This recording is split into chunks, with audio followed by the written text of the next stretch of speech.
Bonjour à tous, citoyens du monde. Alors là, je reviens le 1er novembre 2015 pour parler donc de la manifestation, du feedback de la manifestation du 31 octobre concernant la démission de Monsieur Yvan de Mayer. Et donc, je me suis retrouvée donc à la manifestation. Nous étions trois, donc avec un ami qui me soutient et qui était venu donc avec son fils. Et tous les autres étaient absents, mais il n'y a pas de problème par rapport à ça. Et je voulais un petit peu rectifier ce qui a été dit par rapport à la rubrique donc dans la capitale au niveau du journal. Il y a deux choses qui n'ont pas été vraiment c'est très subtil, mais les nuances sont très importantes, je trouve. On essaie de montrer un petit peu comme si j'avais pas vraiment fait ma demande. J'ai fait ma demande officielle, les preuves à appui. Or que comme j'avais fait mes deux autres manifestations anti-Gay Pride, et les avais rentrées de manière tout aussi officielle et que la police de Bruxelles-Capitale me connaît, dans ce sens par rapport aux trois manifestations que j'ai rentrées, Monsieur Yvan de Mayer n'a jamais jugé utile de me répondre de manière officielle, avec un document ou quoi que ce soit, concernant les manifestations précédentes, donc les deux autres, qui ont eu lieu le 13 mai et le 31 mai, contre la Gay Pride et la théorie du genre. Et donc,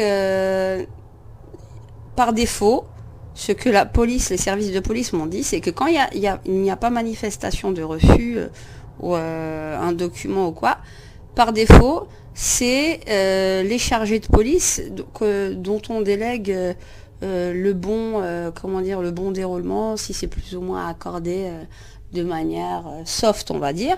Et j'ai même la preuve officielle, on va dire visible, que quand je me suis filmée lors de ma manifestation du 31 mai, quand bien même j'étais seule à la place Albertine, il y avait quand même 2 patrouilles de flics qui étaient au courant et qui étaient venus.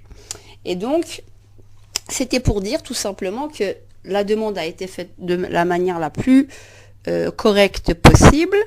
Or, quand j'ai lu dans les protocoles de police ou les protocoles de sanctions administratives, parce que je les ai bien épluchés, on se réfère souvent à l'article 43, qu'il faut absolument avoir une autorisation pour pouvoir manifester. Or, la preuve, c'est que j'ai une preuve réellement tangible de tout ce qui s'était organisé auparavant. Que en réalité, quand il y a de la souplesse à ce niveau-là, quand il y a aucun avis.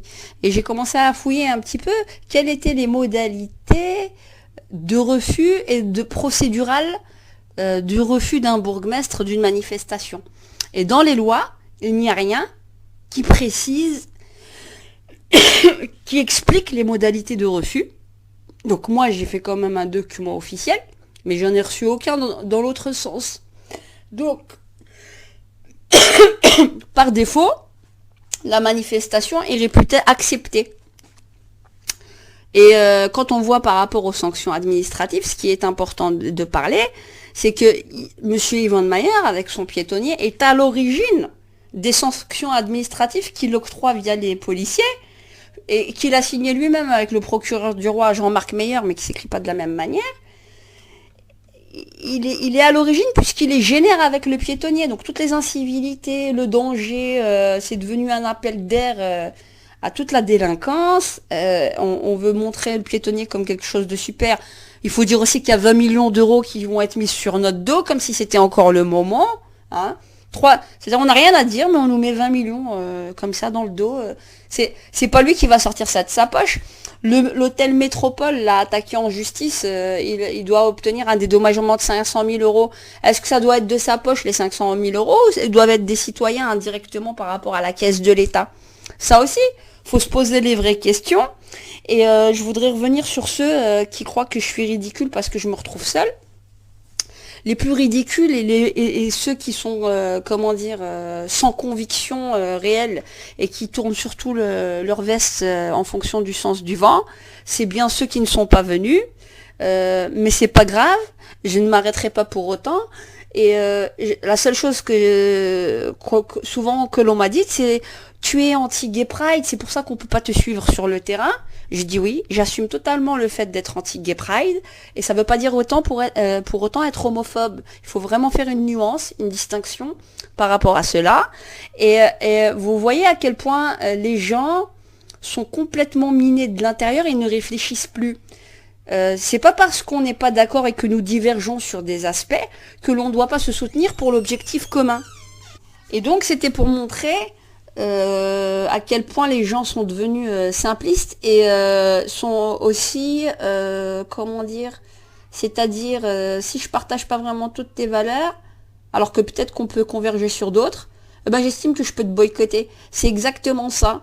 Et donc, je voulais vous citer une petite citation de Voltaire qui disait « Quand bien même je divergerai avec vous, je ferai tout en sorte pour que vous puissiez le dire. » Et c'est exactement ça. Et je me dis que quand on s'investit dans d'autres associations, on est là entier à les soutenir. Quand bien même, je vous dis, faut que l'objectif, on y arrive tous, parce que quelque part, le fait de vouloir faire un parlement citoyen et que chacun puisse avoir son mot à dire, même si nous divergeons, c'est le but. Donc, faut voir vraiment au-delà. Et quand bien même, comme je disais, je serai seule, je ne m'arrêterai pas de faire et d'introduire mes demandes de manifestation. Les gens sont devenus de moins en moins convaincus ou bien sont convaincus mais préfèrent rester dans le silence, parce qu'on a peur des étiquettes, comme si une étiquette, moi on peut me mettre toutes les étiquettes qu'on veut, c'est le dernier de mes soucis. Par contre, quand je vois le monde en guerre de partout, avec des bombes de partout, là, il y a de quoi s'inquiéter. Et le pire, c'est de croire que finalement, c'est pas en train d'arriver ici, par notre absence. Et on rate complètement le coche et tous les objectifs communs qu'on doit avoir. C'est-à-dire pour l'autodétermination citoyenne. Et la reprise du pouvoir par les citoyens. Et donc, je vous dirai tout simplement quelque chose. Parce qu'on me reproche ma manière de m'exprimer. Je ne changerai pas ma manière de m'exprimer, premièrement. Je maintiens ma manière de penser, ma manière de m'exprimer, jusqu'au bout. Et il n'y a rien qui dit que je dois plaire à tout le monde, quand bien même beaucoup n'adhéreraient pas. Et, comment dire, il faut savoir aussi quelque chose, c'est qu'en fait, on veut formater et rentrer les gens dans un conformisme communicationnel. Et ça, je vous dis, faut dépasser ce stade.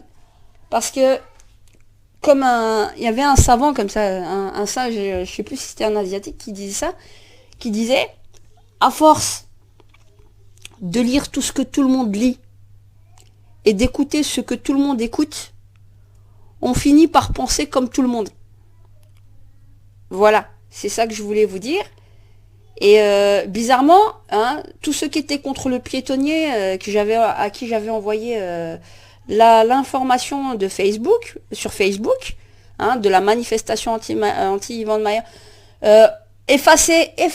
regardez jusqu'à quel point l'ego prend une dimension au-dessus de l'intérêt général. On efface mes appels à manifestation. Et les gens qui sont amis, soi-disant, avec moi sur Facebook, ne font pas circuler l'information parce qu'ils estiment qu'ils doivent censurer cette information vu qu'ils ont une prise de position divergente. Je vous dis, la démocratie, elle va vraiment mal.